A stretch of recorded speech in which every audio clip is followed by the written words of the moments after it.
Hello everyone and welcome to the Smashi Business Show. Today is Thursday, September 4, 2025 and I'm Majed.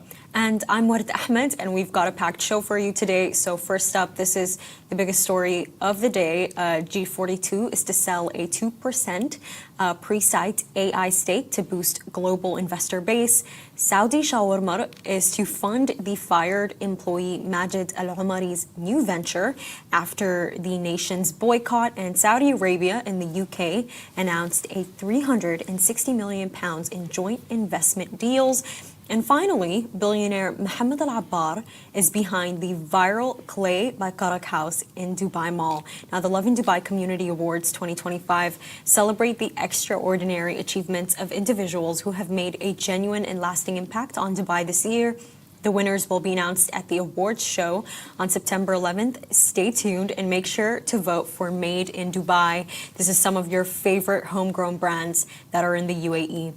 And the very first story today is very important. We forgot about G42 for a long time, but finally they've come up with the news. And Abu Dhabi's G42 will sell around 2% of its data analytics arm, Presight AI, to qualified institutional investors. You and me can't buy it. We are retail investors. Institutional investors are big companies. The move, announced Wednesday, aims to diversify Presight's international shareholder base and improve liquidity ahead of its expected inclusion in the FTSE Emerging Market Index. Now, following the offering, G42's ownership in Presight will fall to about 68.5%.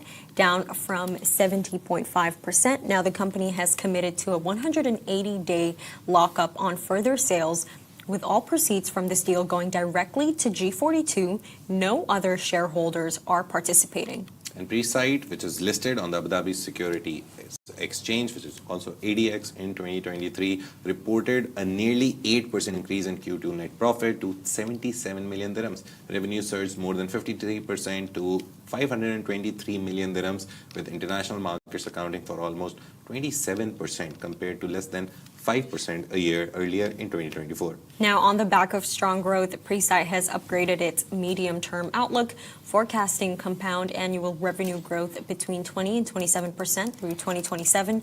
Now, the company also launched a joint venture with the UAE Central Bank to build sovereign AI platforms for payments and digital currencies and real-time settlements. And a very good morning to you, Dadari. He commented morning, but good morning from our side. But yeah, First Abu Dhabi Bank and Jefferies are joint global coordinators and book runners, with International Securities also joining as a book runner. Settlement of the offering is expected around September 10, which is in 6 days, with shares open exclusively again to institutional investors, not to the public in the UAE or other jurisdictions. Should we be disappointed? Should we be sad? Yeah, I should buy. If it was for retail investors, I would definitely buy it. It's a G42 company. They went public in 2023.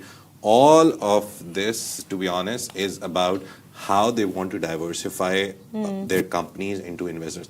The problem, I think, what I realized was that it was a lot of big owners having a lot of stake. 70%, 70.5% is already G42. They retained that part for themselves.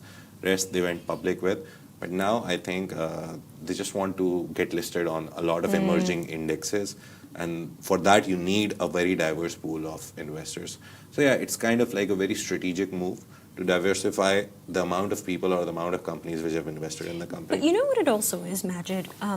With this company that we just brought up, I'm honestly so curious, what do they do? Like, what do they really do? I'll tell you, Presight is like I'll be honest, I don't know. It's just very simple words. They take the data and they find stuff from that data. It's a data analytics firm. Data analytics, they just get heaps and heaps and heaps of data, and they somehow make it make sense. This is the easiest way I can explain it. There's a lot of complication that goes in it. It can be data for anything. If you're, for example, a restaurant, I'll give you a small example. A restaurant, and whenever someone comes in, you take their numbers, you take their emails and basic stuff. And then you take all that data and you don't know what to do with it.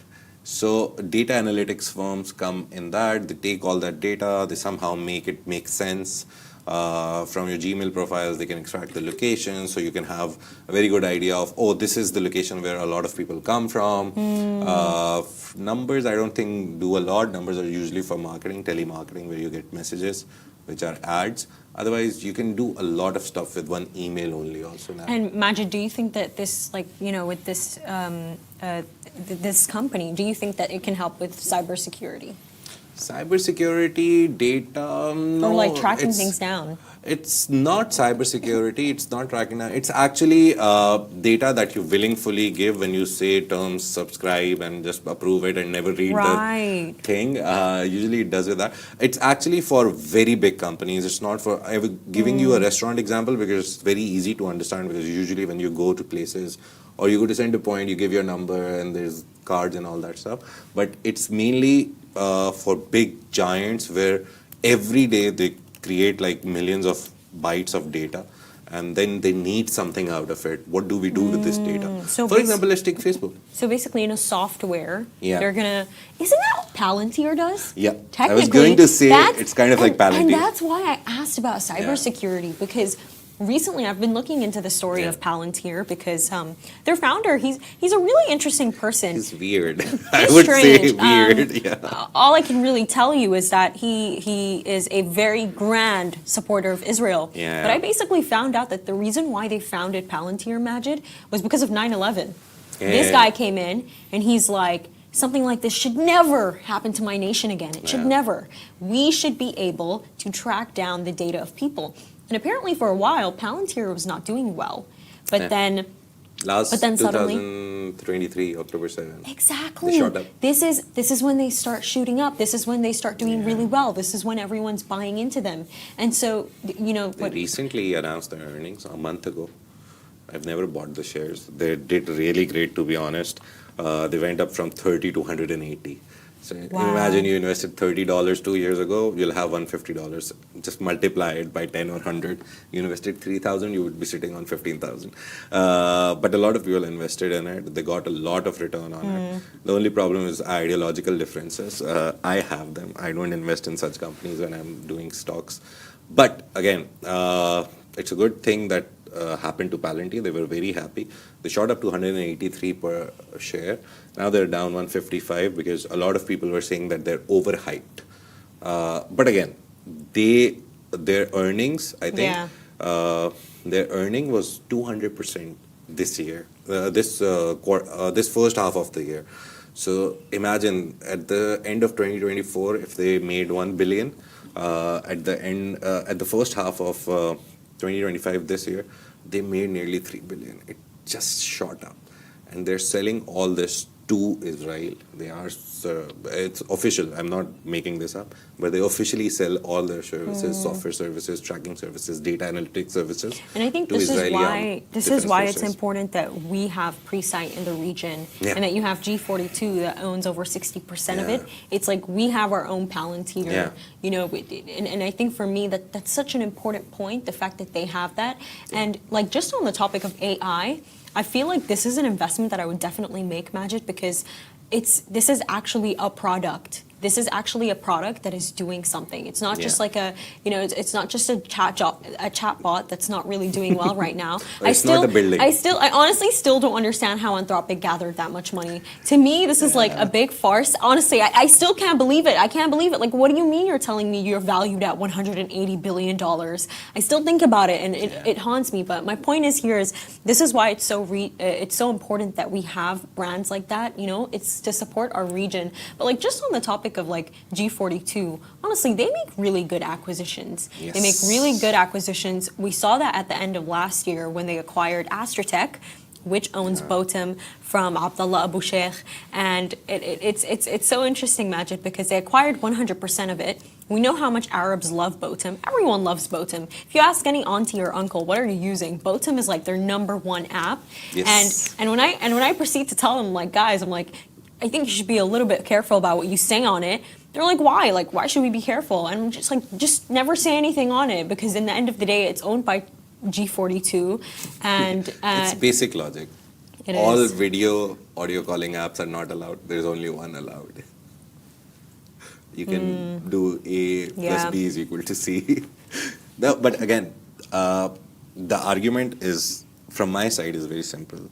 We come from countries where this is done. Yeah. This is exact thing is done, but it's not openly done, and it's done for the wrong reasons. To be honest, here, the question of personal liberty, I would give it if I get safety for me, myself, my family, my relatives, my son, my daughter, whoever I have, whoever is close to me. If I come to this country and if they take these things and track, we saw the recent diamond heist thing.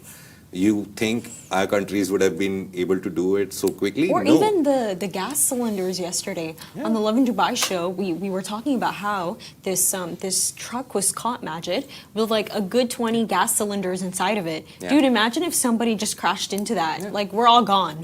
See, immediately. the idea is very simple. If you're not doing something wrong, Yeah. you shouldn't be scared of being monitored because you're not doing something wrong. If you're doing wrong, you would 100% come I up and agree with you, scream by the the way. loudest, oh, this is I my do. personal liberty. One more example, again, Georgia example. Everywhere in Georgia where there's a camera, there's a board besides it. And it says hidden camera monitoring, visible camera monitoring. So they're letting you know. They're letting you know that this area or this street, there is a hidden camera. Because again, personal liberty, we are telling you that we are keeping an eye out because obviously security reasons. And to be honest, it helps a lot whenever we see something happen here, we get a footage from somewhere, it actually helps. And that is why whenever these indexes or benchmarks or reports come out, UAE, Abu Dhabi, Dubai, these are the best countries in terms of safety. Because anyone on the road, he will think like 100 times before committing anything. Even if you bump a car, you're scared because you know that someone will catch you eventually. You might get caught. Yeah, so I know it's you'll a good 100% thing, get to be caught. honest. I personally feel that giving humans a lot of freedom, it opens ways for a lot of weird things. So it's I agree good with to you. have some kind of fear, to be honest. I like Fear- that there's no protests here. there is the think fear it's is a the good thing. biggest motivator to make you do the right things. You can say love, care, maybe morals, ethics, but fear is the best thing. Fear of God. Fear of Fear of God, God, fear and of fear of the again, police. Fear of law enforcement is not bad. Yeah. You should be scared of the law. Otherwise, you will never follow it. If you're not like, see, out of your goodwill and heart and morals and ethics, you can follow enough rules. But if there wasn't a big fine on the red light, you would maybe sometimes break it, right? It's 3 a.m. in the night, there's no one on the road, thank you very much, right? You'll drive by. But you know, if you break a red light, it's a big fine, you get jailed, whatever, there's a whole list of how you do it and when you do it. But again, it's good to have fear of the law, and that is why when there is no fear of the law, we see the Western societies, they started with fear of the law, everyone followed rules, everyone was on the signals. Now every day we see hundreds of accidents, Yeah. school shootings are very common It now. is, you know, Majed, I All of remember this I was speaking to this teacher Yeah. in my school. She left the school, I'm not going to say her name. But basically, I asked her, I'm like, oh, like, how's it going in Dubai for you? Because when she was teaching me, it was her first year here. And she was like, I used to teach in the UK. And I was like, okay, like, how is life there? She was like, it was a normal thing for me every single day to tell the kid, don't pull the knife out of your stomach. And I'm like, ma'am, like, what are you talking about? Yeah, she knife was attacks. she was like, there were so many knife attacks and stabbings that every single day I would have to tell one child, listen, don't pull the knife out, you're gonna bleed out. Yeah. And she said the kids would always steal my stuff. Like, I'd have to guard my bag, I'd have to stay close to my things. And I just looked at her and that was like a reality that was so, it just seemed so dystopian to me that is something that even exists. Yeah. Like, this is your worry as a teacher, this is your worry as a teacher for your students. So I think you're 100% right in that sense, Majed. Like, There should be fear of the law. 100%. Simple. You see a There should police be. car on the road in Dubai, you usually don't see it. But whenever you see, you know something wrong happened. There is. Otherwise, and, they're never there. and right now in Saudi, I think someone who's really in fear of the law is the Saudi fast food chain Shawarmer. Basically, they in a video, we saw how it was announced that the former employee who was fired, Majed Al-Omari, their upcoming business venture in Al-Taif, Shawarmer is going to be covering all the financial costs of it. Now, the 26-year-old brand, its firing sparked nationwide backlash after allegations of an unfair dismissal, and non-Saudi leadership promotions went viral on the social media platform X. And the controversy intensified when a now deleted Shawarmer campaign appeared to mock Al-Omari, prompting boycotts across the country. In a recent video with Saudi businessman Faisal Al-Hamadi, it was revealed that Al-Omari had been offered the chance to manage any Shawarmer branch, but he chose to launch his own venture instead. So in response to the backlash, Shawarmer announced 150 new jobs for Saudi nationals and offered 50% discounts from August 31st to September 1st. So this ended. I think they called it Tah al-Hatab. So the measures were aimed at rebuilding the brand's reputation and demonstrating its commitment to becoming a global Saudi brand. The boycott even drew public commentary from Turki al-Sheikh, chairman of Saudi Arabia's General Entertainment Authority, who urged citizens not to surrender to social media trends, stating, even if mistakes happen, there are limits to anger. Shawarmer has since issued an official apology. Now, the chain's decision to back Al-Omari financially represents a conciliatory move, signaling a focus on support for its former employee while restoring public trust in the brand. I think that this is just, honestly, this entire story, it's crazy. By the way, you know that it's trending so much on Saudi X, and people keep going. They've completely boycotted the brand, Majed. Like, people are not going, and it was all because they fired this guy, Al-Omari. And he was Saudi, right? Yes, he was Saudi, and I believe it was an Egyptian manager, allegedly, that fired him, and then basically it brought forward this conversation among many Saudi nationals of, you guys are meant to be prioritizing us, not the foreigners. And they took it so far to the point that they boycotted. They took it so far to the point that you have Turki al-Sheikh jumping in. Like, I did not expect that, you know? I think it's a backlash on the Saudization. It's a very nice move, to be honest. It's a very good move. I don't think a majority will have a problem with it. But sometimes I think people have a problem that why are they only hiring Saudis and this and that. You have to understand, it's their country. They're the locals. They deserve whatever their country is doing good first, and then comes the expats. I think it should be a rule in all the countries in the world. But it's not sadly, a rule. it's not. It's in our not. country, it's not. How come? In our country, you are a foreigner, or you have a foreign degree, or you come from a privileged background, you're given preference over normal day people. So I think it's a good move. Even UAE's Emiratization, it's a good move. Yeah. Because they want to place their... look at it from a broader perspective. They don't want their nationals, Emiratis, to only work in government. There is a lot of spaces. They can put every Emirati in a government space because they have so many departments and so many things going on. But they want them to have private job experience. They're actually making their skills better. That's their idea of Emiratization. Same, Saudization is also Saudization is also a step to make Saudis a part of the private circles, private jobs, private corporate cultures.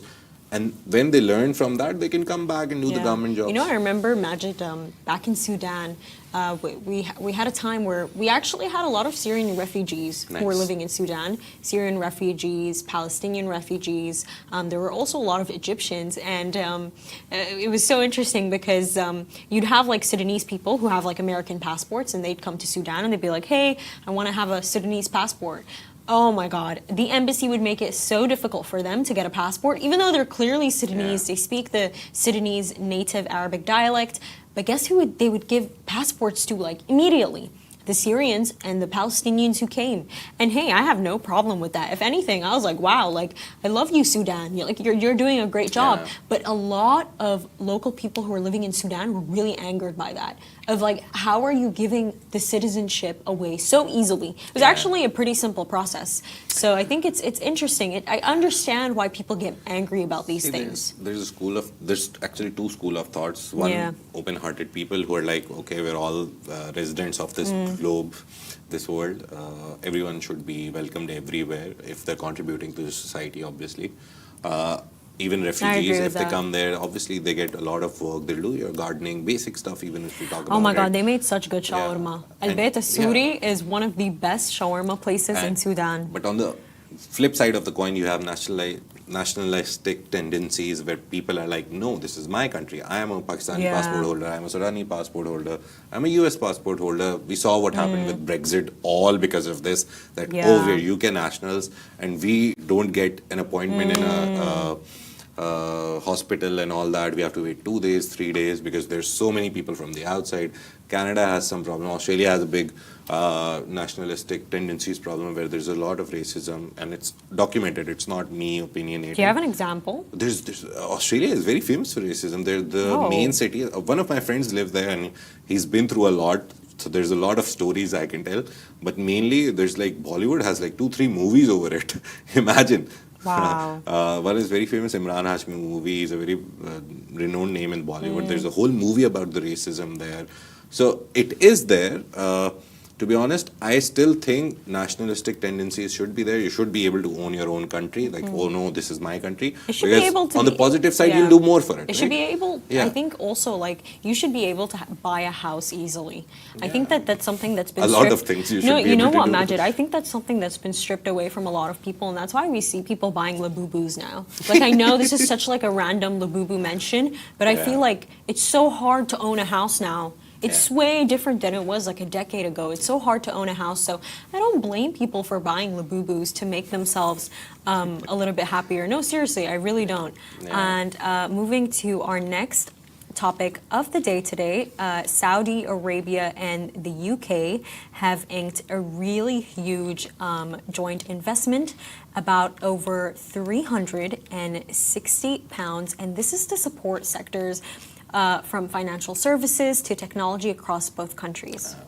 And the agreement includes the launch of a $200 million fund by Lexham Partners and the investment bank arm of Arab National Bank to back growth stage companies in the Middle East and North Africa. Salika Investments is also set to launch a $75 million fund later this year, targeting the region.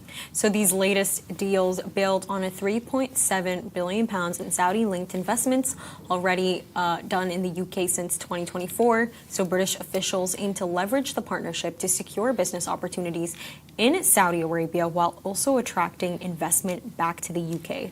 For Saudi Arabia, the deals support Crown Prince Mohammed bin Salman's Vision 2030. Everything supports that agenda by drawing foreign investment and encouraging companies to contribute to economic diversification. The collaborations aim to enhance innovation and development across strategic sectors. So the announcements coincide with ongoing UK negotiations for a Gulf Corporation cancelled trade deal. Officials hope such an agreement could boost bilateral trade by 16% and add an estimated £1.6 billion annually to the UK's GDP.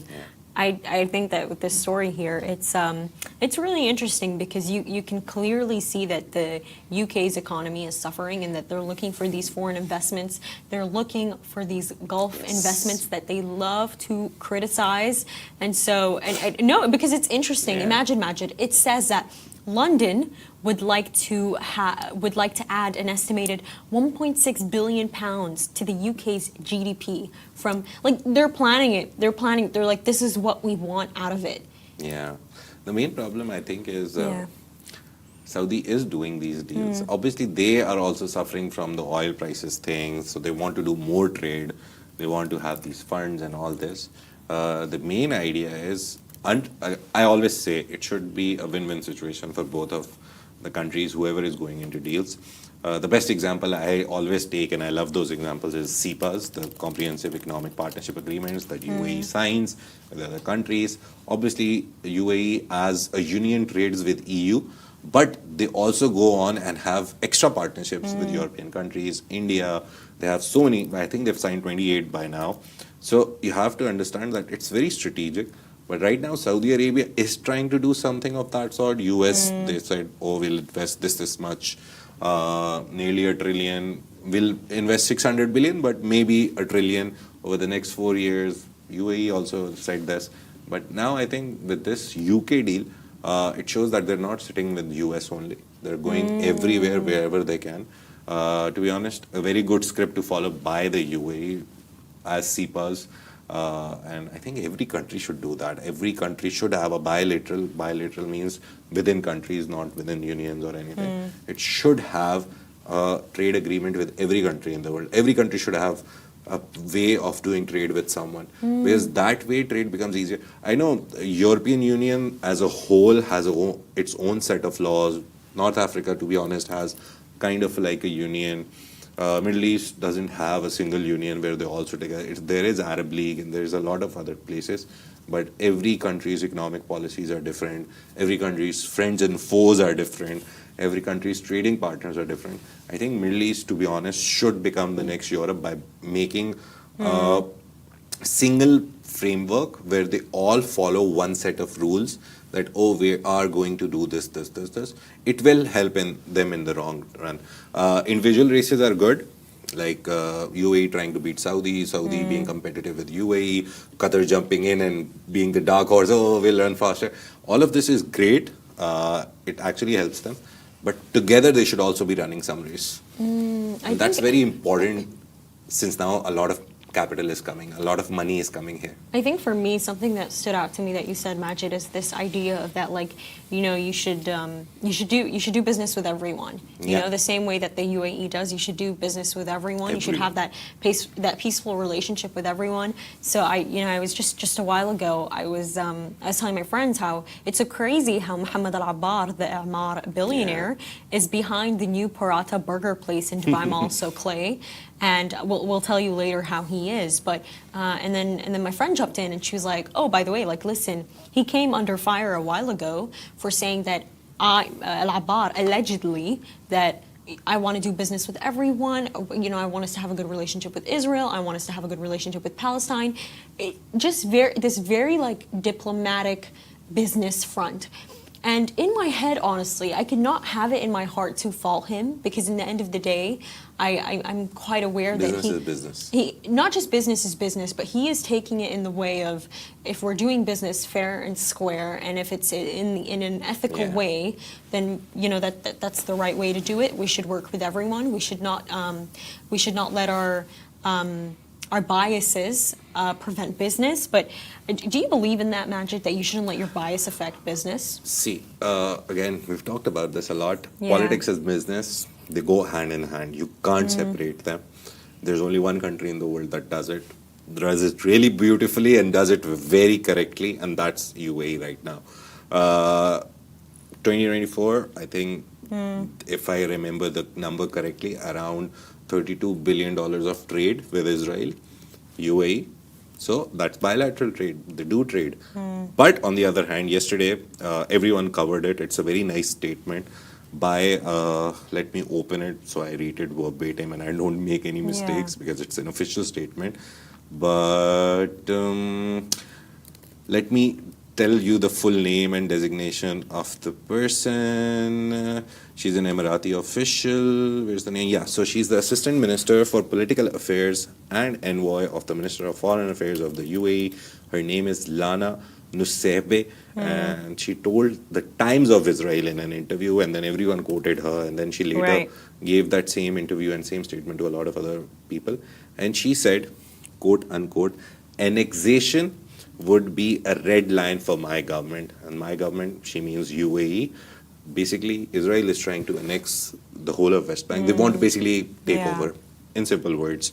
And we have, as UAE, Abraham Accords with Israel. We do trade, we try to keep peace.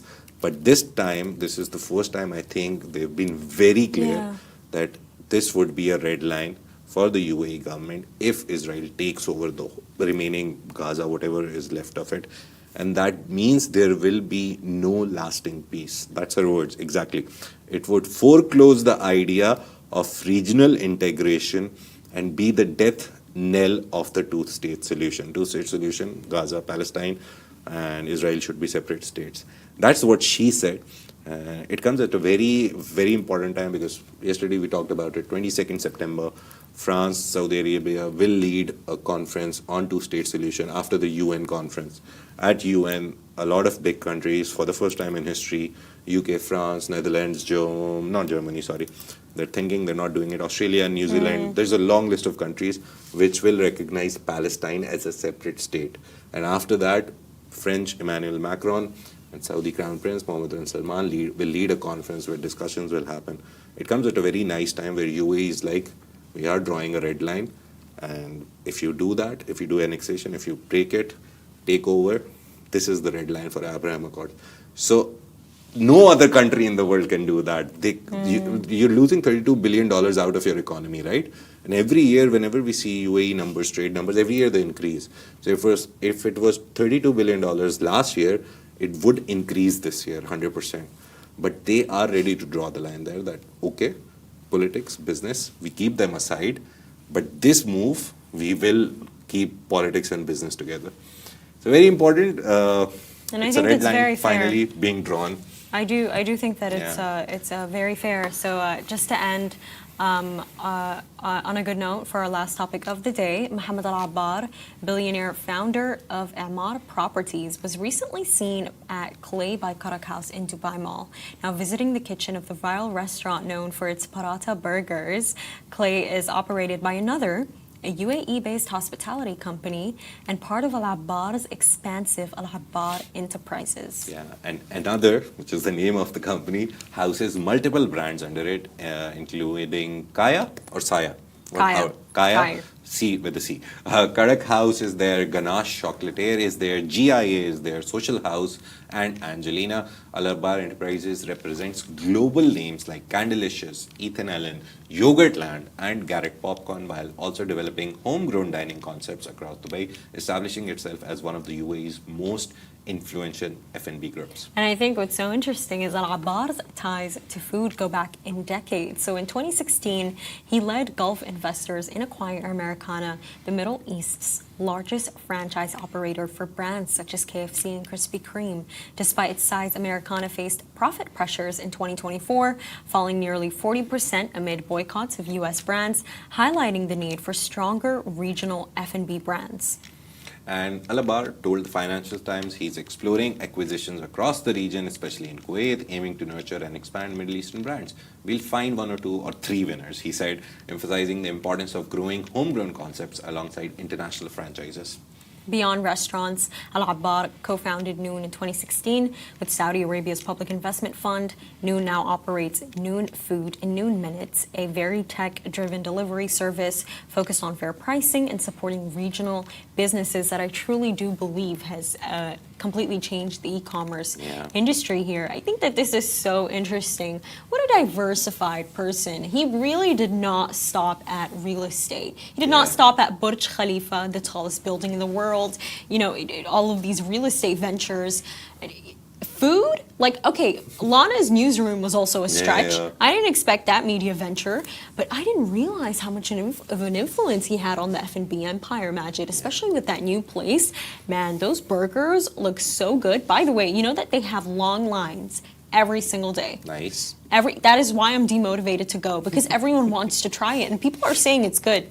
Yeah, I think will it live long enough to be sustainable? That's the question. I think in UAE, I think it the will. trend of trying everything in the first like 1 week, 2 week, 2 months, you get so many lines, and then somehow some brands die a very natural death and they disappear and no one goes there. But you just need to keep the hype up. You just need to make it exclusive. Follow the script by Fixed Chocolate. Keep it exclusive. Don't put it in the petrol station and the bakala. I think, Majed, you know what? I do think Klay is going to work because you know why? Number one, parathas is something I feel like it's actually become a culture of food, almost Emiratis. And it's like people anyways always go to cafeterias like Ijaza or Al Malah and they always buy parathas. Like that is a very famous cultural move here, to get a karak and get a paratha. So to take it, modernize it, make it into, by the way, there's not just a burger option. There's a burger option. There's an option with honey. There's also an option with kunafa, pistachio, and there's also that an option, has to be there. There's also an option, I believe, with, I'm not sure what its name is. It's an Indian dish, Majed, and it's a paratha, but inside of it I'm not sure if it's meat or chicken. Al-paratha? Chicken. Yeah, it's chicken or paratha, meat. Yeah, so they've brought different combinations. Nice. So I think especially with the kind of community you have in Dubai where they want something luxurious, they want to feel like, they're buying something special, I think this will live on. I think with Americana, he brought a lot of franchises to a lot of places, but then he was like, homegrown concepts are also a good thing, we should try it. and he tried it, and they're working. But just a small like a feedback on the Lana newsroom thing. They have nearly 10,000 followers now, to be honest. They grew quite quickly. Yeah. But funnily, we always discuss that how they're not doing it right. I was just counting when she was talking about it. They have 15 posts in 1 hour. The last hour, they posted 15 pictures. Did you actually count that? Yeah. See? That is crazy. 1, 2, 3, 4, 5, 6, 7, 8, 9, 10, 11, 12, 13, 14, 15. 15 posts in 1 hour. I think they clearly didn't research how Instagram works. 0 likes. Isn't there a thing where Instagram will ban you if you're posting too much? It's actually spam. I don't know what their strategy is. They have a good website. Yeah. Seen it. But I think websites are dead now. SEO is dead because SEO was one of the best things you could do to make your website list up in the top. Now, even if you write something on Google, Gemini replies you instead of getting you websites. So opening a website at this time, to be honest, on the Georgia trip, a lot of people are like, where's your website? I was like, yeah, we have a streaming website. We don't have a news website. And everyone asked me this question, why not? Everyone should have a website. I was like, our concept is different. We want digital assets, newsletter, WhatsApp, this show, Instagram. We need those. We have a newsletter. Yeah, and eventually those lead you to the website, right? So we're like, yeah, we don't want you to click on something and go.